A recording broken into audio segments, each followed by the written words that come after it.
पुण्यामध्ये वक्फ विधेयकाच्या विरोधात आंदोलन सुरू झाली आहेत। जिल्हाधिकारी कार्यालयासमोर विविध मुस्लिम संघटना आणि पक्षांकडून आंदोलन केलं जात आहे।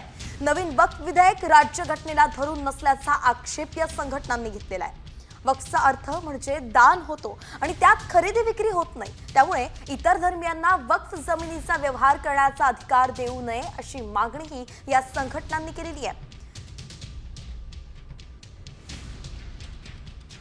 पुण्यामध्ये वक्फ विधेयकाच्या विरोधात आंदोलन सुरू झाली आहेत। जिल्हाधिकारी कार्यालयासमोर विविध मुस्लिम संघटना आणि पक्षांकडून आंदोलन केलं जात आहे। नवीन वक्फ विधेयक राज्यघटनेला धरून नसल्याचा आक्षेप या संघटनांनी घेतलेला आहे।